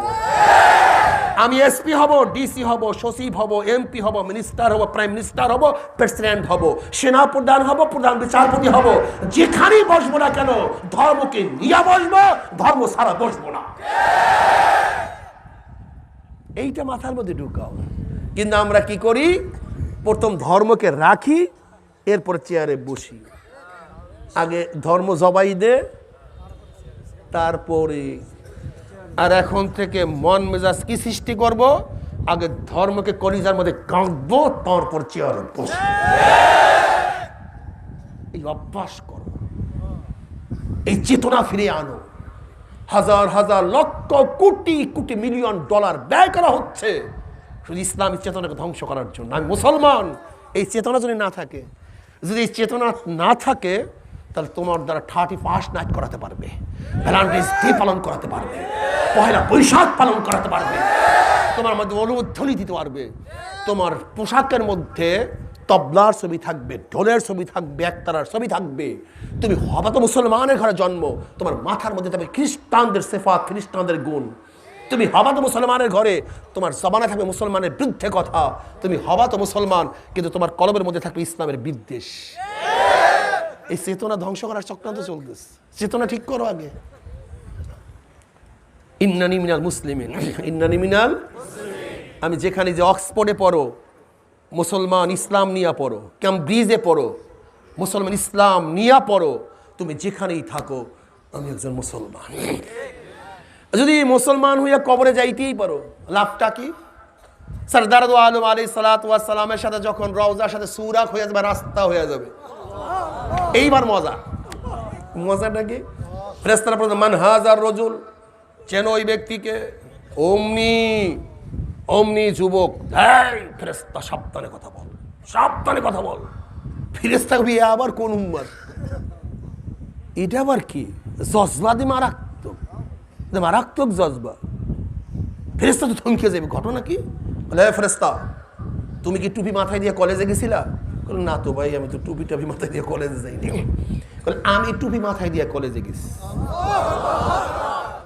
সাথীরা টুপি উঠে থুক মারছে, ওস্তাদ ব্যাট দিয়ে টুপির মধ্যে খোসা মারছে, কিন্তু ওনার প্রেমে পড়িয়া মাথার থেকে টুপি নামাই নেই। ওনার প্রেমে পড়িয়া দাড়ি রাখি ইউনিভার্সিটির মধ্যে গেছে, ওস্তাদরা বলছে তুই চরমপন্থী আসলি কোথার থেকে? তুই মৌলবাদী হইলি কবে? কে বলছে? ওস্তাদ প্রফেসর সাহেব। দাঁড়িয়ে দাঁড়িয়ে টানা হেসরা করছে, হাঁটছে মিসকি মিসকি, কিন্তু ওনার প্রেমে পড়িয়া দাড়ির মধ্যে পোষ লাগাই নাই, দাড়ি রাখার স্ত্রী চলিয়া গেছে তোয়াক্কা করি নাই। এরকম লোক আছে কি নেই? লম্বা জামা গায়ে দিয়া রাস্তায় বের হয়েছে, সাথীরা জামা ধরিয়া কত টানা হেসরা করছে, কিন্তু সুন্নাতের পাগল হইয়া লম্বা জামা গায়ের থেকে নামাই নাই। আমার মাওলা আমাকে কত মেধা দান করছে, দুনিয়ার দল করলে এমপি হইতে পারতাম, মিনিস্টার হইতে পারতাম না, দুনিয়ার দলের মধ্যে ক্ষমতার মধ্যে লাথি মারি ইসলামী দল করছি, ধরছি আর সারি নাই। এরকম লোক আসি কি নাই? আলহামদুলিল্লাহ, আল্লাহু আকবার। আল্লাহ কবুল করিয়া না। আল্লাহ পাক আমাকে অনেক মেধা দান করছে। আমি বিসিএস ক্যাডার হতে পারতাম, কিন্তু না, আমি কোরআন ও হাদিসের বাহিরে যাই নাই। আজকে দুনিয়ার দল কলে ঘুষ খেয়ে আর ঢাকায় বিল্ডিং করতে পারতাম, গুলশান বনাতে বিল্ডিং করতে পারতাম, আমেরিকায় বাড়ি করতে পারতাম, কিন্তু না, ক্ষমতার দিকে যাই নাই, লোভ করি নাই, ওনার প্রেমে পড়ি আমার জীবনের মায়াও করি নাই। যেহেতু আমার নবী বলছে লা ইউমিনু আহাদুকুম হাত্তা আকুনা হাব্বা ইলাইহি মিন ওয়ালিদিহি ওয়া ওয়ালাদিহি ওয়ান নাসি আজমাইন। নিজের জীবনের চেয়েও যতক্ষণ পর্যন্ত নবীকে মোহাব্বত করতে না পারবা, ততক্ষণ পর্যন্ত মুমিন হতে পারবা না। কাজে ওনার প্রেমে পড়িয়া, ওনার মোহাব্বতে পড়িয়া আমার জীবনটাকে আমি মাওলার রাস্তায় বিলাইয়া দিছি। ও যে আমার নবী জনাবে মুহাম্মদুর রাসূলুল্লাহ সাল্লাল্লাহু আলাইহি ওয়াসাল্লাম, ওমনি আমার মাওলার ডাক দিল সাদাকা আব্দি, আমার বান্দা সত্য কথা বলছে। ও আফরিসুল ফরাশ মিনাল জান্নাহ ওয়া আলবিসু মিনাল জান্নাহ, আমার বান্দা বান্দির গায়ের মধ্যে জান্নাতের পোশাক লাগাইয়া দে, জান্নাতের বিছানা বিছাইয়া দে, জান্নাতের নাজ নিয়ামতের দ্বারা গোটা কবরটাকে ভরিয়া দে। আল্লাহ তুমি কবুল করিয়া দাও। জান্নাতের সাথে সুরাক হয়ে যাবে, রাস্তা হইয়া যাবে।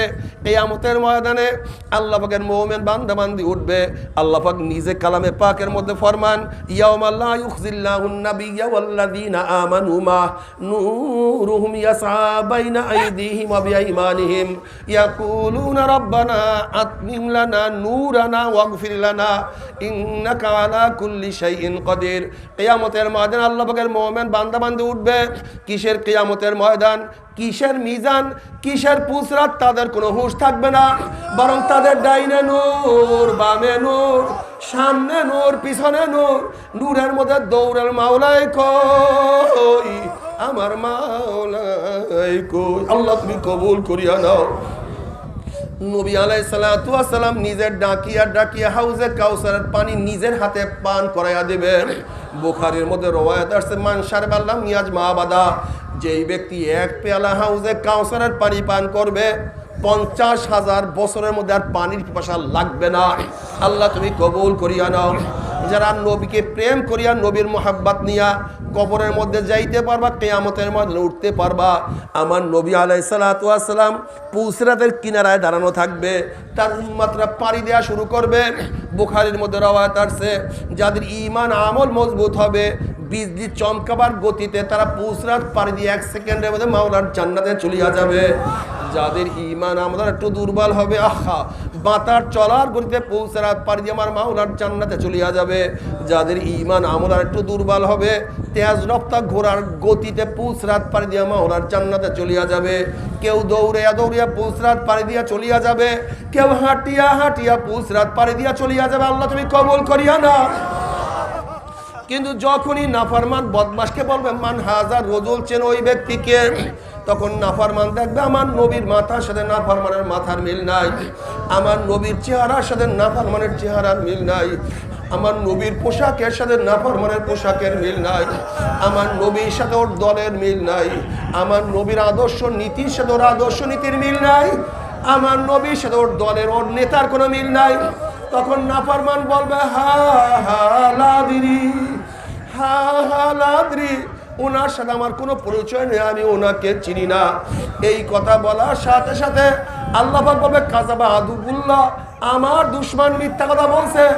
এক কবরের মাটি চাপ দে, অমনি কবরের দুই পাশের মাটি এত জোরে চাপ মারবে, চাপের চলে এক পাজরের হাঁটি আর এক পাজরে লাগাইয়া ফেলাইবে। এ সাপ জড়াইয়া ধর, অমনি 99টা সাপ আসে প্যাঁচ লাগাইয়া ফেলাইবে। এ প্রেসরা আগুন ধরাইয়া দে, অমনি গোটা কবরটা আগুনে ভরিয়া।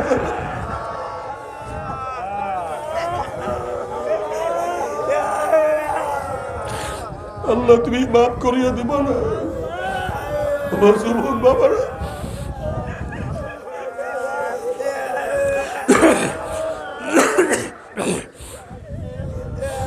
ও আমার পর্দালা মা বোনেরা, মা ও বোনেরা, দুনিয়া কয়দিন, দুনিয়া কি, কিছু না।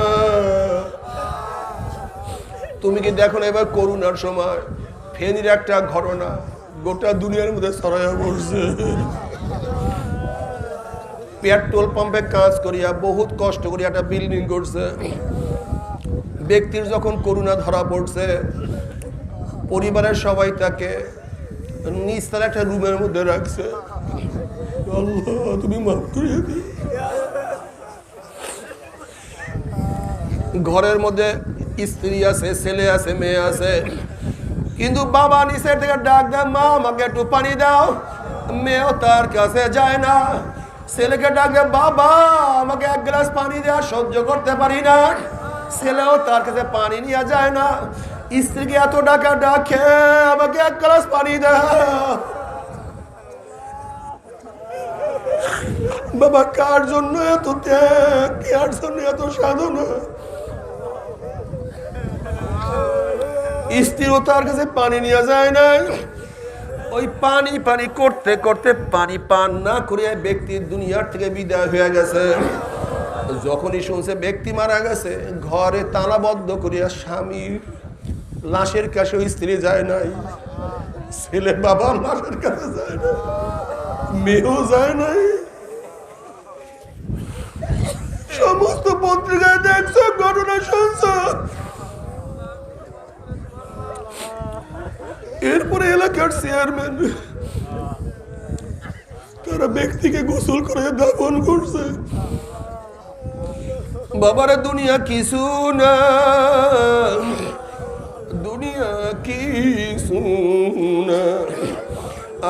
কবে জন্ম হইলাম, কবে দাঁত উঠলো, কবে দাঁত পড়লো, কবে কবে কবে কোন তারিখের থেকে চেহারার মধ্যে দাড়ি ওঠা শুরু করলো, আবার কবে কোন তারিখের থেকে কাঁচা দাড়ির মধ্যে কোন রং তুলি সাদা রং লাগানো শুরু করলো। কে চোখের পাওয়ার নষ্ট করতে আছে, কে শরীরকে দুর্বল করিয়া ফেলাইতে আছে। যেরকম রাখাল বিকাল বেলা গরু ছাগল গুলি হাঁকাইতে হাঁকাইতে গোয়াল ঘরের দিকে নিয়ে যায়, ঠিক কে যেন তোমাকে আমাকে পিছন থেকে হাঁকাইতে হাঁকাইতে কবরের দিকে নিয়ে রওনা করছে। কবরের দিকে ধাক্কাইতে ধাক্কাইতে কবরের দিকে নিয়ে রওনা করছে। বাবারা, ও আমার ছাত্র বাবারা, আমাদের অনেকেরই ধারণা আমরা আরো বাঁচবো, আরো আরো আরো আলহাকুমুত তাকাসুর হাত্তা যুরতুমুল মাকাবির।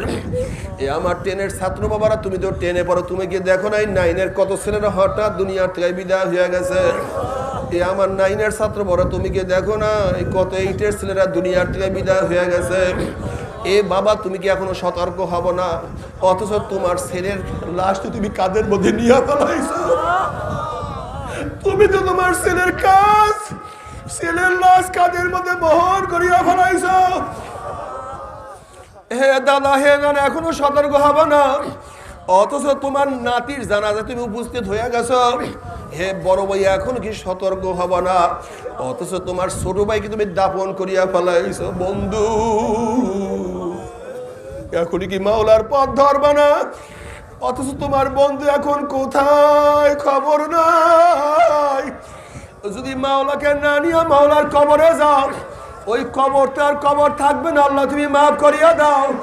কোন কোন নাফরমানের কবরটা না জাহান্নামের কুয়া হইয়া যাবে। আল্লাহ মাফ করিয়া দাও। এই কবরের মধ্যে হাজার হাজার হাজার হাজার বছর থাকতে হবে বাবারে। এরপরে আল্লাহ পাক কিয়ামতের ময়দান কায়েম করবে। এ আমার জ্ঞানী বাবারা, এ আমার পর্দার জ্ঞানী মা বোনেরা, এ আমার মা বোনেরা, দুনিয়ার চিন্তা করতে করতে কার বয়স তো 30 হয়ে গেল। দুনিয়ার চিন্তা করতে করতে কেউ তো 40 অতিক্রম করিয়া ফেলাইছে। দুনিয়ার চিন্তা করতে করতে কার দাড়ি চুলগুলি পাকাইয়া সাদা বানাইয়া ফেলাইছে। কিন্তু কি আমাদের চিন্তা করার সুযোগ পাও না রে বাবা। আমার অনুরোধ থাকবে, কয়েকটা মিনিটের জন্য দুনিয়ার চিন্তা দূর করিয়া টুকি আমাদের চিন্তা করিয়া দেখো রে বাবা। আজকে দুনিয়ার থেকে সূর্য 9,30,00,000 মাইল দূরে। এই 9,30,00,000 মাইল দূরের থেকে গরমের দিনে সূর্য যখন গরম দেয়া শুরু করে, সূর্যের গরমে 2-3 ফিট পুকুরের পানি গরম হইয়া যায়, রাস্তার পিচ গলিয়া যায়, বালু উত্তপ্ত হইয়া যায়। কোন একটা মানুষকে হাত পা বাঁধিয়া টিনের চালের ফলাইয়া দিলে 1 ঘন্টা পরে সে মারা যাবে। 9,30,00,000 মাইল দূরে সূর্যের গরমে ছায়া গেরা দুনিয়ার ঠান্ডা দুনিয়ার পানি যদি গরম হইয়া যাইতে পারে, রাস্তার পিচ গলিয়া যাইতে পারে, বালু উত্তপ্ত হইয়া যাইতে পারে, কিয়ামতের ময়দানে আল্লাহ পাক রব্বুল আলামিন এত উঁচা সূর্যটাকে 1 হাত বা 100 হাত মাথার উপর করে ফলাইয়া দিয়া আল্লাহ পাক ডাক দে, সূর্য তোর মধ্যে যত গরম আছে সমস্ত গরম সারিয়া দে, নাফরমানা বুঝুক আমি মাওলা কেমন। সূর্য মাওলার হুকুম পাই এমন ভাবে গরম দেওয়া শুরু করবে, সূর্যের গরমে মাথাটা টাস টাস করে ফাটিয়া যাবে, মগজ ভাতের মতো উত্তেজে থাকবে, নাক এবং মুখ দিয়া মগজ গলিয়া গলিয়া পড়তে থাকবে, মানুষ দাঁড়াইতে পারবে না, মানুষ শুধু লাফাইতে থাকবে। বাবারে দুনিয়াতে কয়দিন বাঁচবো? 30, 40, 50, 60, 70, 80 বছর। আর কোনো মোল্লা মৌলবীর কিরসা কাহিনী না, কোনো পীর বুজুর্গর কোনো বাণী না। আল্লাহ পাক কালামে পাকের মধ্যে ফরমান, ওই কিয়ামতের ময়দানে সূর্যের গরমের নিচেই শুধু দাঁড়ায়া থাকতে হবে 50 আলফা সানা, 50,000 বছর। 50,000 বছর দুনিয়াতে কয়দিন বাঁচবো? ওইদিকে জাহান্নাম গুরিম গুরিম আওয়াজ মারবে, জাহান্নামের আওয়াজে কিয়ামতের ময়দানে থর থর থর থর করে কাঁপতে থাকবে। এই অবস্থা দেখিয়া বুখারী সাহিহের মধ্যে কিতাবুত তাফসীরের মধ্যে আসছে, ওয়াকুল ইব্রাহিম খলিলুল্লাহি নাফসি নাফসি, মুসা কালিমুল্লাহি নাফসি নাফসি, ঈসা রূহুল্লাহি নাফসি নাফসি। সমস্ত নবীরা বলবে, মাওলা আমাকে বাঁচাও, আমাকে বাঁচাও, আমাকে বাঁচাও। এই মুহূর্তে জনাবে মুহাম্মদুর রাসূলুল্লাহ সাল্লাল্লাহু আলাইহি ওয়াসাল্লাম সিজদায় পড়ে বলবে, মাওলা তোমার ইজ্জত ও জালালের কসম খেয়ে বলতে আছি, আজকে জাহান্নাম তোমার একটা উম্মতকেও খাইয়া ফেলা, আমি কিন্তু তোমার হাবিব জান্নাতের মধ্যে ঢুকবো না। ও কপাল পোড়ার দলেরা, যে আল্লাহর হাবিব কঠিন মুহূর্তে তোমাকে আমাকে ভুলবে না, সে আল্লাহর হাবিবের দাড়ির মধ্যে কেমনে পোঁছ লাগাও বাবার, একটু কি কলিজায় ব্যথা লাগে না? কোন স্ত্রীর প্রেমে পড়িয়া স্ত্রী তোমাকে কোনো সাহায্য করবে না? কোন বন্ধুর ধোকায় পড়িয়া বন্ধু তোমাকে উপকার করবে না? কোন সমাজের লজ্জা পড়িয়া সমাজ তোমাকে কোনো সাহায্য করবে না? নবী আলাইহিস সালাতু ওয়াস সালাম তোমার পক্ষে আমার পক্ষে সুপারিশ না করলে কোনো উপায় হবে না। কাজে আজকের থেকে মনকে বোঝারে, মন আমার স্ত্রী বাজার হয় হোক, আমার বন্ধু যায় যাক, আমার সমাজ লজ্জা পায় পাক, আজকের থেকে আল্লাহর হাবিবের দাড়ির মধ্যে আমি আর পোস্ট মারবো না ইনশাআল্লাহ। কে কে নিয়া করবে? নারায়ে তাকবীর, নারায়ে তাকবীর। আল্লাহ তুমি কবুল করিয়া নাও। নবী আলাইহিস সালাতু ওয়াস সালাম দোয়া কবুল করি আল্লাহ পাক বলবে, যাও জিবরাইল আমার হাবিবের কাছে এই পানিটুকু নিয়ে দিয়ে আসো। নবী আলাইহিস সালাতু ওয়াস সালাম যখন ওই পানি জাহান্নামের গায়ে ছিটা মারবে, জাহান্নাম ক্যাত ক্যাত ক্যাত ক্যাত করে পিছনে সরিয়া যাবে। আল্লাহর হাবিব বলবেন, মাওলারে যে জাহান্নামকে লক্ষ লক্ষ ফেরেশতারা ধরিয়া রাখতে পারে না, আবার কোন কুদরতি পানি, কোন আশ্চর্য পানি, যেই পানি মারার সাথে সাথে জাহান্নাম পিছনে সরিয়া গেল। আল্লাহ পাক হাবিব গো, এই পানি কোনো আশ্চর্য পানি না, কোনো কুদরতি পানি না, এই পানি হলো তোমার গুনাহগার উম্মতের চোখের পানি। আল্লাহ আল্লাহ তুমি কবুল করিও। নবী আলাইহিস সালাতু আল্লাহর কাছে দোয়া করে, আল্লাহুম্মা আরযুকনি আইনাইন তাবকিয়ান মিন খাশিয়াতিকা ক্বাবলা আন ইয়াকুনা আদ-দামু দামান। মাওলা হে তুমি আমাকে এমন দুইটা চক্ষু দান করো। আল্লাহুম্মা আরযুকনি আইনাইন তাবকিয়ান মিন খাশিয়াতিকা ক্বাবলা আন ইয়াকুনা আদ-দামু দামান। মাওলা হে তুমি আমাকে এমন দুইটা চক্ষু দান করো, যেই চক্ষু তোমার ভয়ে সব সময় কাঁদতে থাকবে। ওই দিন কান্নার আগে, যেই দিন চোখের থেকে পানি বের হইয়া রক্ত বের হওয়া শুরু হইয়া যাবে, নবী আলাইহিস সালাতু ওয়াস সালাম ফরমান, কিয়ামতের মাঠে নাফরমান কাঁদতে কাঁদতে চোখের পানি শেষ হয়ে যাবে। এরপর অনর্গল রক্ত বাইর হওয়া শুরু হয়ে যাবে। এই পানি এবং রক্ত পড়তে পড়তে পড়তে পড়তে গালের চামড়া গোশতগুলি পচিয়া পচিয়া ফরিয়া যাইবে। আল্লাহ মাফ করিয়া দাও। আল্লাহ তুমি আমাদের সবাইকে মাফ করিয়া দাও।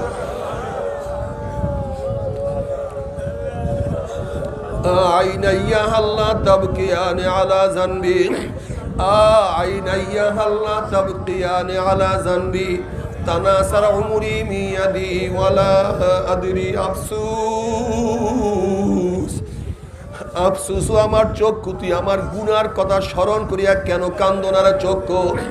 ও আমার চক্ষু, তুই আমার গুনার কথা স্মরণ করিয়া কেন কান্দো না? অথচ আমার সামনে আমার দাড়ি পাকিয়া গেল, আমার সামনে আমার চুল পাকিয়া গেল, আমার সামনে আমার শক্তি রহিত হইয়া গেল, আমার সামনে আমি কবরের নিকটে হাজির হইয়া গেলাম, কিন্তু কোনো কিছু হিসাব মিলাইতে পারলাম না। আল্লাহ আল্লাহ তুমি আমাদের সবাইকে মাফ করিয়া দাও। এরপর আল্লাহ পাক কালামে পাকের মধ্যে কি বলে শোনেন, ওয়া আম্মা মান উতিয়া কিতাবাহু বিশিমালিহি ফায়াকুলু ইয়া লাইতানি লাম উতা কিতাবিয়া ওয়া লাম আদরি মা হিসাবিয়া ইয়া লাইতাহা কানাতিল কাযিয়া মা আগনা আন্নি মালিয়া আল্লাহ কান্দি সুলতানিয়া। যাদের আমলনামা বাম হাতে পড়িয়া যাবে, বাম হাতটা সিনা পারিয়া পিছন দিকে চলিয়া যাইবে।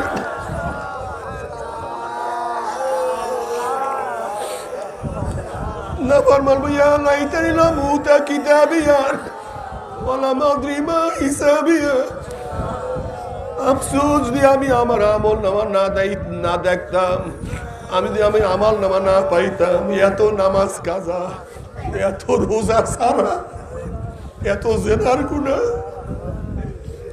এত মদের গুনাহ, এত সুদের গুনাহ, এত ঘুষের গুনাহ, এত মিথ্যার গুনাহ, এত কবিরা গুনাহ। ইয়া লাইতানি লাম উতা কিতাবিয়া। আফসোস যে আমি আমার কিতাব আমলনামা না পাইতাম, ওয়ালাম আদরি মা হিসাবিয়া, যদি আমি আমার হিসাব নিকাশ আমি না জানতাম। ইয়া লাইতাহা কানাতিল কাযিয়া। আফসোস যদি আমার মৃত্যু শেষ হইয়া যাইত, কবর আমার শেষ ঠিকানা হইয়া যাইত, যদি আমার কিয়ামতের ময়দানে উঠতে না হইতো। মা আগনা আন্নি মালিয়া হালাকান্নি সুলতানিয়া। কই আমার মাল আমাকে কোনো উপকার করতে পারলো না, কই আমার ব্যাংক ব্যালেন্স, কই আমার জায়গায় জমি, কই আমার স্বর্ণ মুদ্রা, কই আমার হাজার হাজার কোটি টাকার ব্যবসা, আমার মাল আমাকে কোনো উপকার করতে পারলো না। হালাকান্নি সুলতানিয়া। কই আমার মেম্বারি, কই আমার চেয়ারম্যানি, কই আমার এমপিগিরি, কই আমার ক্ষমতা, কই আমার পীরগিরি, আমার কোনো উপকার আমাকে কোনো কিছুই করতে পারলো না। যখন আফসোস করতে থাকবে, এবার আল্লাহ পাক বলবে খুজুহু ফাকুল্লুহু সুম্মাল জাহিমা সল্লুহু। এ ফেরেশতার নাফরমানকে ধর, ওকে পান দিয়া ফালা, সুম্মাল জাহিমা সল্লুহু, এরপর টানতে টানতে জাহান্নামের মধ্যে ফিক্কা মারিয়া ফালা। এই আদেশ দেওয়ার সাথে সাথে সুম্মা ফি সিলসিলাতিন যারউহা সাবউনা যিরাআন ফাসলুকুহু। আল্লাহ পাক যখনই বলবেন নাফরমানকে ধর, অমনি জাহান্নামের ফেরেশতারা 70 গজ আগুনের লম্বা লম্বা শিকল নিয়া নাফরমানকে পেঁচ দিয়া ফালাইবে। আল্লাহ মাফ করিয়া দাও। আল্লাহ তুমি আমাদের সবাইকে মাফ করো। বাবারে, ও আমার যুবক বাবারে,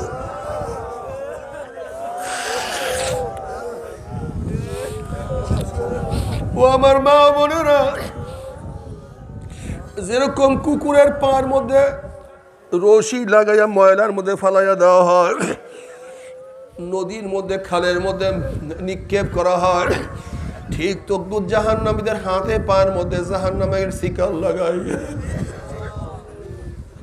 টানতে টানতে টানতে টানতে আল্লাহ মাফ করিয়া দাও। তুমি কি দেখছো কোন জেতা কোন জিনিসের পায়ের মধ্যে যখন টানা রশি লাগাইয়া টানা হয়, তখন শুধু পাও দিয়া বা হাত দিয়ে কোনো কিছু ধরতে যায় যেন না চলিয়া যায়, না ফিরিয়া যায়। এইভাবে যখন নাফরমানের পায়ের মধ্যে রশি লাগাইয়া টানতে থাকবে, নাফার মতো যাইতে চাইবে না, শুধু ধরবে কিন্তু আটকে দিতে পারবে না। এরপরে ফেরেশতারা টানতে টানতে মিনওয়ার জাহান্নাম, জাহান্নামে নিক্ষেপ করবে। 70 বছর পর জাহান্নামে যাইতেই থাকবে, যাইতেই থাকবে, যাইতেই থাকবে। বাবা সহ্য করতে পারবি? ওই জাহান্নামের এক সেকেন্ড আছে, কেউ তো সহ্য করতে পারবো না। আল্লাহ, তবে মুমিন মুসলমান বলতে সবাই মনে চায় গুনার থেকে ফিরিয়া না কামল করিয়া মাওলার জান্নাত কিন্তু সবাই যাইতে মনে চায়। গুনাহ নিয়ে মাওলার জাহান্নামে কাউরে কিন্তু যাইতে মনে চায় না। কিন্তু কেনই বা আমরা নেক আমল করতে পারি না, কেনই বা গুনার কাম ছাড়তে পারি না? এর মূল কারণ আপনার এবং আমার পিছনে নফস এবং শয়তান লাগিয়া রইছে। এই নফস এবং শয়তান থেকে ফেরার জন্য যে কোনো একজন আল্লাহর ওলির হাতে হাত দিতে হবে রে বাবা। খবরদার, বর্তমান জমানায় পীর মুরিদে ভেজাল, ব্যবসা, দলাদলি, হিংসা, হাসাদে পরিণত হয়ে গেছে। সমস্ত আল্লাহর ওলির একমত, যেই পীরের 5 জন মুরিদের মধ্যে কম পক্ষে 3 জনকে দেখবা আলহামদুলিল্লাহ সুন্নাত মুআফিক আমল আকলাক মজবুত হয়ে যাইতে আছে, গুনার কাম ছাড়তে আছে, নেকের আমল ধরতে আছে, কলম নরম হইয়া চোখে পানি আসতে আছে। বিড়ি খতম নাম কি, ফলে পরিচয় আমি চরমোনাই বুঝি না। চরমোনার দাওয়াত, প্রশংসা, প্রচার করার জন্য আসি নাই রে বাবা। চরমোনায় যাওয়ার তোমার কোনো দরকার নাই, কোনো দরকার নাই, কোনো দরকার নাই। তুমি যার কাছে গিয়া পারো গুনার কাম সারো, নেকের আমল ধরো, কলম নরম করিয়া চোখে পানি নিয়ে মাওলার কবরে যাইও। যেরকম দুনিয়ার ঘরে আগুন লাগলে পানি ছাড়া নিবানো যায় না, ঠিক তদ্রুপ তোমার এবং আমার গুনার দ্বারা যে জাহান্নামের আগুন জ্বলিয়া রইছে, চোখের পানিও ছাড়া কিন্তু জাহান্নামের আগুন নিবানো সম্ভব না। কাজী বাবা আমার জন্য দোয়া চাই, আমিও দোয়া করি। সবাই সবার জন্য প্রাণ খুলিয়া দোয়া করো, যেন কিয়ামতের ময়দানে গলাগলি বাঁধিয়া মাওলা একসাথে জান্নাতে যাওয়ার তৌফিক দিয়া দেয়। আল্লাহুম্মা